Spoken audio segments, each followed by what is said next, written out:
तो ऐसा एक मिनट बाकीच्यांना पण थोडंसं विचारणार आहे, थोडंसं I think this side will take. सरकारी अफसर जो होते हैं जो आपकी नियात दी गई है उससे ज्यादा भी समय तक टिके रहते हैं। चुनाव का जब ऐलान होता है तो इंटरनल ट्रांसफर होता है, घूम फिर के वो तो वहीं रहते हैं। तो क्या ये चीज, ये ईमानदारी, ये चीज पर अमल किया जा रहा है कि आपने जो गाइडलाइंस उन अफसरों की नियुक्ति के लेकर बनाई है? नहीं, अफसर के नियुक्ति के लिए गाइडलाइंस है और एक्चुअली जो अफसर उसको जो 5 साल हो गया है, ये कुछ केस में 3 साल, कुछ केस में 5 साल, तो उनको वहां पे हमने तबादला करने का पॉलिसी है और उसके अनुसार राज्य सरकार ने उनका तबादला किया है। ईबी फॉर्म दिलेला आहे, त्या ईबी फॉर्म मध्ये जे नमुने आहेत त्यामध्ये म्हटले गेलेलं आहे की कुठल्याही महापालिकांमध्ये थेट महापौर पदाची निवडणूक नाही आहे, परंतु आता तुम्ही जे ईबी फॉर्मचं नमूद दिले गेलेलं आहे त्यामध्ये थेट महापौर म्हणजे महापौर पदासाठी देखील नाव लिहिलेलं आहे। नहीं, हे चुका नहीं है, कारण की हे जे सर्व नियम अधिनियम राज्य शासन करतो। आता याच्यामध्ये नगर परिषदेमध्ये कधी नगराध्यक्ष पद असते, कधी निघून जाते, त्याच्यामध्ये हे बदल होत राहतात आणि तसंच म्हणजे महापौर पद जे आहे ते कधी डायरेक्ट इलेक्शन होईल, कधी होणार नाही आणि त्याच्यामुळे तो जो नमुना जो आहे तो यथास्थिती महापौर जर असेल तर तो महापौरासाठी वापरला जाईल, कारण की हे जे नियम अधिनियम हे आमच्या हातामध्ये नाही आहे। हे ऍक्च्युली राज्य सरकार, आता नगराध्यक्षाच्या बाबतीत कधी नगराध्यक्षाची डायरेक्ट निवडणूक होत होती, कधी नगराध्यक्ष ऍक्च्युली त्यानंतर इनडायरेक्ट त्याचे इलेक्शन होत होतं आणि त्याच्यामुळे फॉर्मॅट जे आहे ते फॉर्मॅट आपले युनिफॉर्म असायला पाहिजे, एकच फॉर्मॅट असायला पाहिजे, त्याच्यामुळे ती प्रोव्हिजन केलेली आहे। एकच मिनिट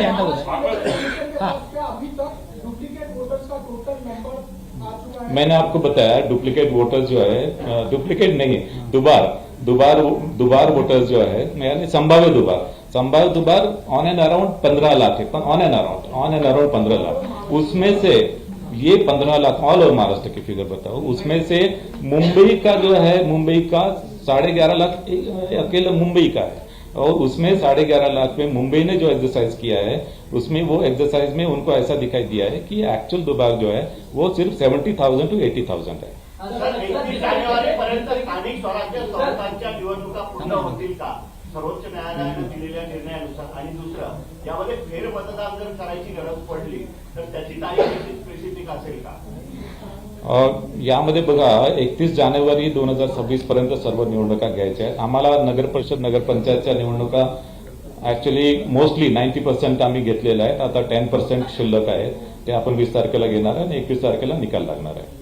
सेकंड, एक minute, let me complete. Second, महानगरपालिकेचं जे आहे, महानगरपालिकेचं आताच आपण घोषित केलेलं आहे, ते सुद्धा 31 जानेवारीच्या आधी होईल।